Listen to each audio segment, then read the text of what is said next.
የተወደዳችሁ ተከታታዮቼ እንዴት ናችሁልኝ? ይህ አሁን የምትገኙበት ከመጽሐፍት ሆድ የተሰኘው የዩቲዩብ ቻናል ነው። እዚህ የዩቲዩብ ቻናል ላይ ስለ ብዙ መጽሐፎች ይወራል፣ ይነበባል። እስካሁን ማውራት አልጀመርንም፣ በቅርቡ እንጀምራለን። ያው ላይክ፣ ሼር፣ ኮሜንት፣ ሰብስክራይብ የምታደርጉ ከሆነ ማለት ነው።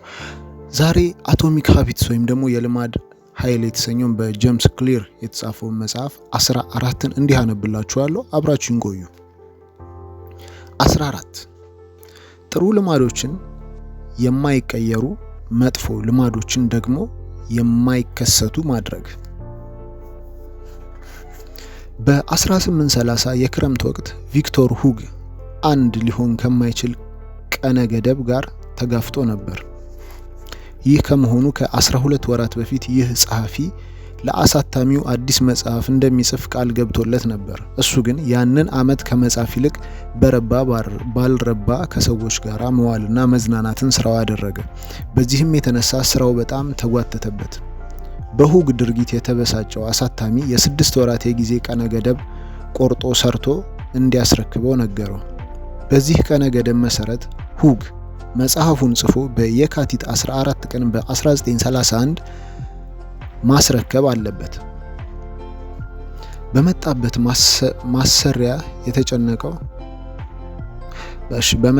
ማሰሪያ የተጨነቀው ሁግ ዛሬ ነገ ማለቱን ለማስወገድ የሚጠቅሙ ያልተለመደ አይነት እቅድ አወጣ። በእቅዱ መሰረት ልብሶቹን በሙሉ ሰብስቦ ረዳቱ እቤቱ ወስዶ እንዲደብቅለት ጠየቀው። የቀረው አንድ ሰፊ ፎጣ ብቻ ነበር።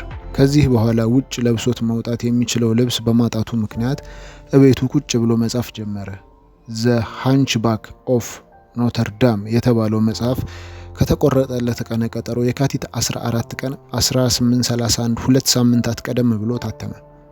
አንዳንድ ጊዜ ስኬት ጥሩ ልማዶችን ቀላል ከማድረግ በላይ መጥፎ ልማዶችን ከባድ ማድረግ ይሆናል። ይህ የሶስተኛ የባህሪ ለውጥ ህግ ተገላቢጦሽ ነው።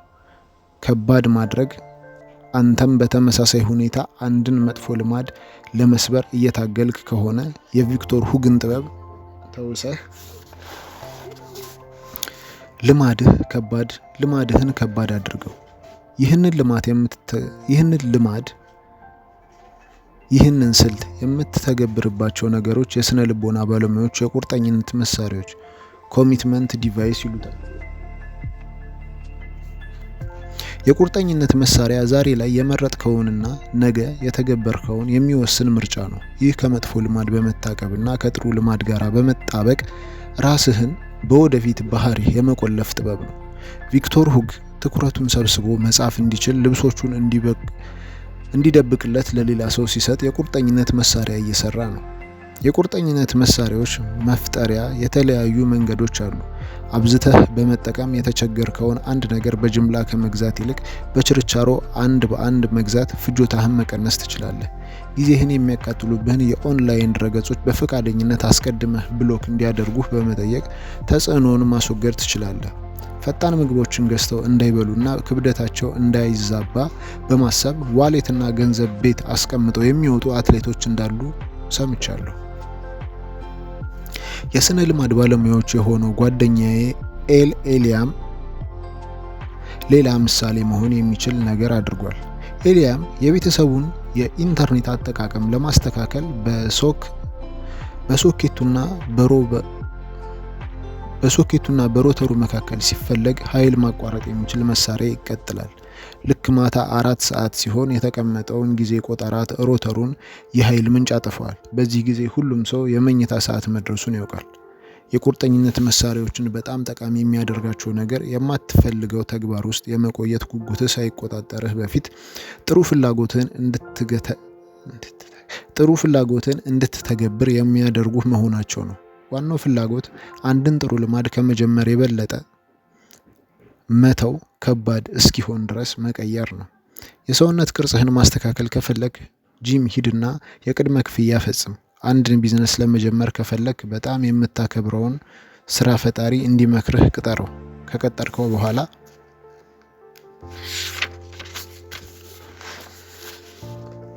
ሀሳቤን እቀይራለሁ ብትል ቀጠሮ መሰረዝ ሊኖርብህ ነው። ይህንን ማድረግ ደግሞ ቀላል አይሆንልህም።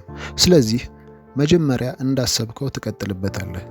የቁርጠኝነት መሳሪያዎች ዛሬ ላይ ያለህን መጥፎ ልማድ በማሟሸሽ ወደፊት ትክክለኛውን ነገር የምትሰራበትን ሁኔታ ያጸዱልሃል። ከዚህም የተሻለ ማድረግ ግን እንችላለን።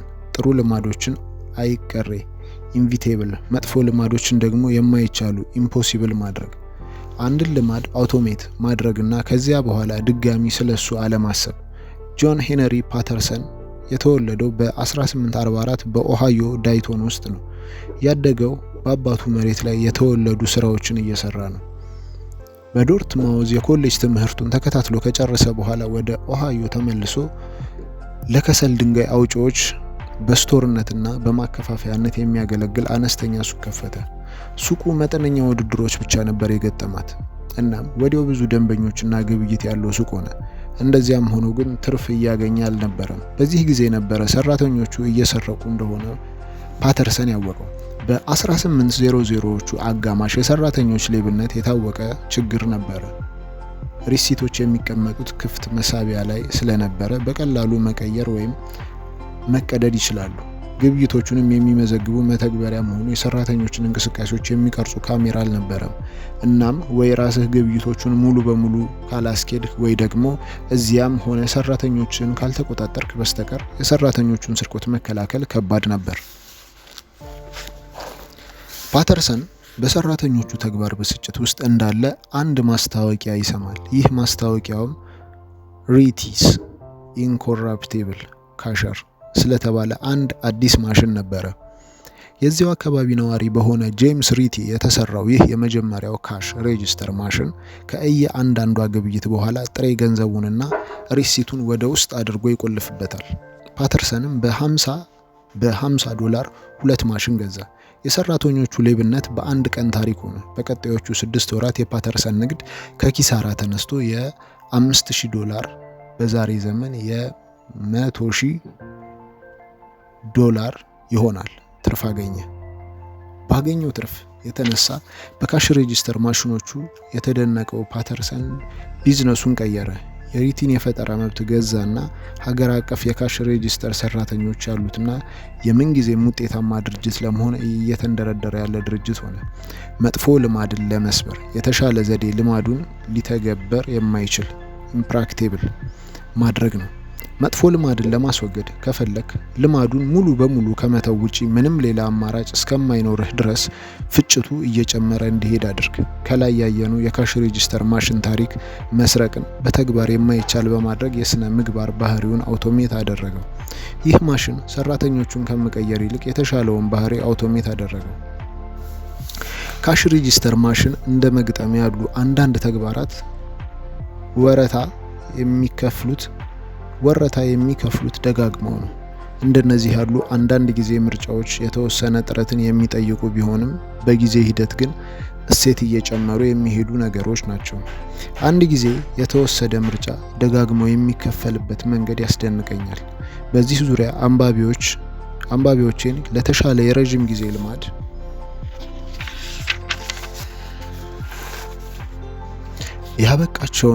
ያበቃቸውን ምርጡን ተሞክሯቸውን በመጠየቅ የዳሰሳ ጥናት ሰርቼ ነበር። ቀጥሎ ባሉት ገጾቼ ላይ በጣም ታዋቂ የሆኑትን መልሶቻቸውን በሰንጠረዥ አስቀምጣቸዋለሁ።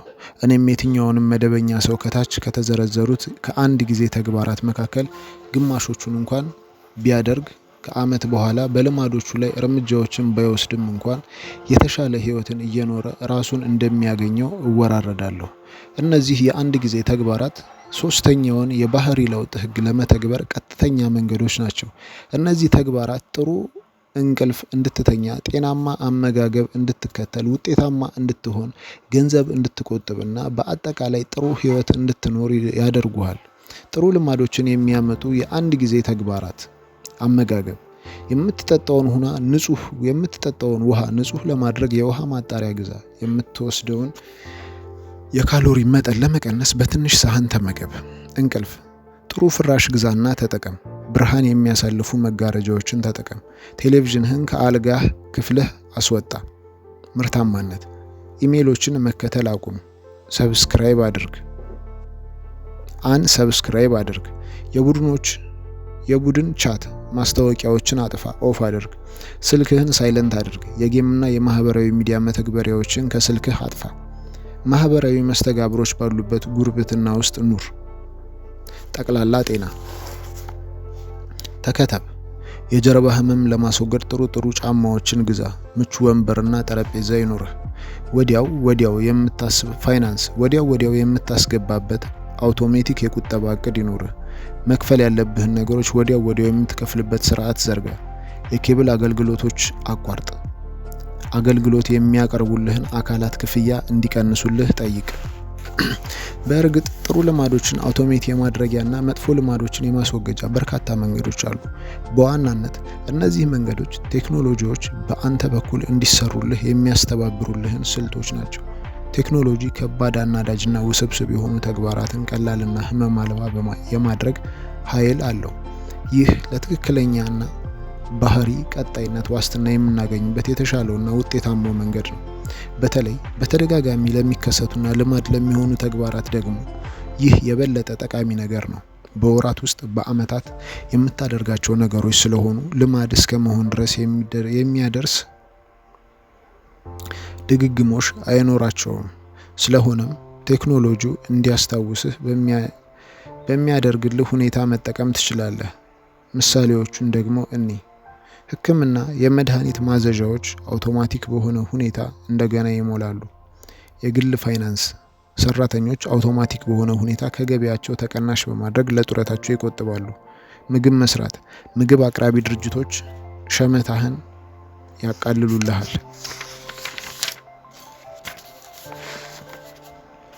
ምርታማነት ማህበራዊ ሚዲያዎችን መጎርጎር የድረገጽ ከልካዮች ብሎከርስ እንዲዘጉልህ ማድረግ ትችላለህ። በቻልከው መጠን በርካታ ነገሮችን አውቶሜት ባደረክ ቁጥር ጊዜህንና ጉልበትህን ለሌሎች ማሽን መስራት ለማይቻላቸው ነገሮች ማዋል ትችላለህ። ለቴክኖሎጂ የምንሰጣቸው እያንዳንዳቸው ልማዶች ለቀጣይ እድገት በሚውል ጊዜና ጉልበት ነፃ ያደርጉልናል። የሀሳብ ባለሙያውንና ፈላስፋውን አልፍሬድ ኖርዝ ዋይትሄድ እንዳለው ስልጣኔ የሚስፋፋው ሳናስባቸው መስራት የምንችላቸውን ነገሮች ባበዛን ቁጥር ነው። በእርግጥ የቴክኖሎጂ ኃይል ጠላት ሊሆንብን ይችላል። ፊልም ማየት ልማድ የሚሆነው ማየት ማቆም የበለጠ ጊዜና ድካም የሚጠይቅ ስለሚሆን ነው። ልድገመው እስኪ። ፊልም ማየት ልማድ የሚሆነው ማየት ማቆም የበለጠ ጊዜና ድካም የሚጠይቅ ስለሚሆን ነው። አንተ ራስህ ቀጣዩን ክፍል ተጫወት ማለት እንዳይጠበቅብህ ዩቲዩብ እና ኔትፍሊክስ ቀጣዩን ክፍል ራሳቸው በአውቶ ፕሌይ ያጫውቱልሃል። በቃ ማድረግ የሚጠበቅብህ ዓይንህን አለመንቀል ብቻ ነው። ቴክኖሎጂ በትንሿ ፍላጎትህና ተነሳሽነት ብቻ ወደ ተግባር መግባት የሚያስችልህን ምቾት ይፈጥርልሃል። ከጥቂት የረሃብ ስሜት ምግብ አቅራቢዎች እቤትህ ድረስ እንዲያመጡልህ ማድረግ ትችላለህ። ጥቂት ደበረኝ ብለህ ማህበራዊ ሚዲያዎች ላይ ለረጅም ሰዓታት ትጣዳለህ። እንደ ፍላጎትህ እንደሚሆን ለመተግበር የሚጠበቅብህ ድካም ዜሮ ከሆነ በየቅጽበቱ በተሰማ ስሜት ውስጥ ሰምጠህ ስትተገብር ትገኛለህ። አውቶሜት የማድረግ መጥፎ ነገሩ ለበለጠ ከባድ ውጤት የሚያመጣ ነገር ለስራ ጊዜ ሳታስተርፍ ከአንድ ቀላል ነገር ወደ ሌላ ቀላል ነገር ስትረማመድ እንድትውል ማድረጉ ነው። እኔ ለምሳሌ በደበረኝ ጊዜ ሁሉ ወደ ማህበራዊ ሚዲያ ጎራ ስል ራሴን አገኘዋለሁ። ለስብርባሪ ሴኮንዶች ከደበረኝ ስልኬን አነሳለሁ። እነዚህን ከትኩረት መውጣቶች ረፋድ እረፍት መውሰድ ብለን ልንወስዳቸውና ትንሽ እንደሆኑ ልንረዳ ይዳዳናል። በጊዜ ሂደት ግን ወደ ትልቅ ነገር ይጠራቀማሉ። ለአንድ ደቂቃ ብቻ ብለን የምናደርጋት ነገር ከምንም ውጤት ልትነጥለን ትችላለች። በዚህ ባህሪ የምጠቃ እኔ ብቻ እንዳልሆንኩ አስባለሁ። የትኛውም አማካኝ ሰው በቀን በአማካኝ ከ2 ሰዓታት በላይ በማህበራዊ ሚዲያ ላይ ያሳልፋል። በአመት አስለው 600 ሰዓት ይመጣል። በአመት ውስጥ በ600 ሰዓት ብንሰራበት ምን ልንሰራ እንደምንችል ደግሞ አስበው። ይህንን በጻፍኩበት አመት አዲስ ሰዓትን ከመቆጣጠሪያ መንገድ ዘየድኩ። ረዳቴ በየአንዳንዱ ሰኞ የምጠቀማቸውን የማህበራዊ ሚዲያዎች በሙሉ ፓስወርዶቼን ትቀይርና የእኔን አካውንት አስወጥታ ሎጋውት አድርጋ ስልኬን ትሰጠኛለች። ከዚያም ሳምንቱን ሙሉ ያለ ምንም መረበሽና ጊዜ ማባከን ስራዬን እሰራለሁ። አርብ አዲሱን ፓስወርድ ትልክልኛለች። ከዚያም እሁድ ቅዳሜን በሙሉ የሳምንቱን የማህበራዊ ሚዲያ አሰነባበት እቃኛለሁ። ሰኞ ጠዋት ከረዳቴ ጋር በተመሳሳይ የለመድነውን እናደርጋለን። ይህንን ስልት ከቤተሰቦችህ ወይም ከጓደኞችህ ጋር በመሞከር መጠቀም ትችላለህ። በጣም የገረመኝ ነገር ቢኖር ሂደቱን የለመድኩበት ፍጥነት ነው። ራሴን ከማህበራዊ ሚዲያው በነጠልኩበት በመጀመሪያው ሳምንት እኔ ስጠቀምበት በነበረው ደረጃ መጠቀም የሚያስፈልገኝ ነገር እንዳልነበረ ተረዳሁ። በእርግጥም በየቀኑ ማየት አያስፈልገኝም ነበር። ዝም ብዬ በየቀኑ ስጠቀም የነበረው መጠቀም ካለመጠቀም በላይ ቀላል ስለሆነልኝ ነው። አንድ ጊዜ ይህንን ልማድ መተግበር የማይቻል ካደረኩት በኋላ ግን የበለጠ ትርጉም ባላቸው ስራዎች ላይ ጊዜን ማሳለፍ እንዳለብኝ አወቅኩ። ለዚህ መጥፎ ልማድ የሚያመቻቸኝን የአስተሳሰብ ጣፋጭ ምግብ ከአካባቢዬ ካስወገድኩ በኋላ ጤናማውን ነገር ለመመገብ ቀላል ሆነልኝ። አውቶሜት ማድረግን ላንተ በሚጠቅምህ መልኩ ጥቅም ላይ ማዋል ከቻልክ ጥሩ ልማዶችህን የማይቀየሩ ኢንቪቴብል፣ መጥፎ ልማዶችህን ደግሞ ፈጽሞ የማይመጡ ኢምፖሲብል ያደርግልሃል። ይህ በቅጽበቱ ባለው ፍላጎት ላይ ከመውደቅ ይልቅ ለወደፊት ከሚሆን ባህሪ ጋራ የመተሳሰር አዋጭ መንገድ ነው። የቁርጠኝነት መሳሪያዎችን፣ ስልታዊ የአንድ ጊዜ ውሳኔዎችና ቴክኖሎጂን በመጠቀም የፈለካቸውን ውጤቶች ከማግኘትም በላይ ውጤቶችህ ዋስትና የምታገኝበት የአይቀየሬነት አካባቢ መፍጠር ትችላለህ። ማጠቃለያ፣ የሶስተኛው የባህሪ ለውጥ ህግ ተገላቢጦሽ ከባድ ማድረግ ነው። የቁርጠኝነት መሳሪያ ለወደፊትም በሚሆን ባህሪ ውስጥ የሚያስቀምጠን ሁኔታ ዛሬ ላይ የምንመርጠው ምርጫ ነው። በወደፊት ባህሪ ውስጥ የመታሰር አዋጩ መንገድ ልማዶችን አውቶሜት ማድረግ ነው።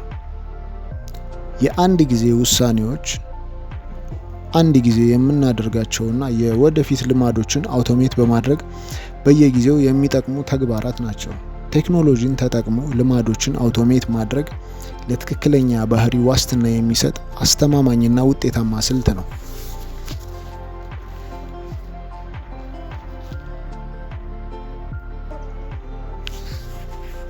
ጥሩ ልምዶችን እንዴት እንገነባለን? አንደኛው ህግ፣ ግልጽ አድርገው። የልማድ መመዝገቢያ ሙላ። ነባር ልማዶችን በመመዝገብ ስለ እነሱ ግንዛቤ ይኑርህ። ሁለተኛ፣ የትግበራ ፍላጎት ተጠቀም። ቀመሩም ይህ ነው። ይህንን ባህሪ በዚህ ሰዓት እዚህ ቦታ አደርጋለሁ። ሶስተኛ፣ ልማዶችን ማቆራኘትን ተጠቀም። ልማዶችን የማቆራኘት ቀመር ደግሞ ይህ ነው። ይህንን ነባር ልምድ ካደረኩ በኋላ ይህንን አዲስ ልምድ አደርጋለሁ። አካባቢህን ዲዛይን አድርግ። የጥሩ ልምድን ፍንጮች የሚታዩና ግልጽ አድርግ። ሁለተኛው ህግ፣ ሳቢ አድርገው። ጉጉትን ማስተሳሰርን ተጠቀም። ማድረግ ያለብህን ነገር ማድረግ ከምትወደው ነገር ጋር አስተሳስረው። የምትፈልገውን ባህሪ መደበኛ የሆነበትን ባህል ተቀላቀል። የተነሳሽነት ልምድ ሪቹዋል ፍጠር። ልታደርገው ካለኸው ከባድ ነገር በፊት የምትወደውን አድርግ። ሶስተኛው ህግ፣ ቀላል አድርገው። 3.1 ፍጭትን ቀንስ። በአንተና በጥሩ ልማዶችህ መካከል ያሉትን ደረጃዎች አሳንስ። አካባቢን ማስተካከል። ቀጣይ ተግባራትን ቀላል በሚያደርግልህ ሁኔታ አካባቢህን አዘጋጅ። ወሳኞቹን ቅጽበታት ተቆጣጠር። ትላልቅ ውጤቶችን የሚያመጡ ትናንሽ ምርጫዎችን አስፋ። የ2 ደቂቃ ህግን ተጠቀም። ልማዶችህን በ2 እና ከዚያ በታች በሆኑ ደቂቃዎች መስራት እስከሚችሉ ድረስ አሸንሽናቸው። ልማዶችህን አውቶሜት አድርግ። በወደፊት ባህሪ ውስጥ የሚያስሩህን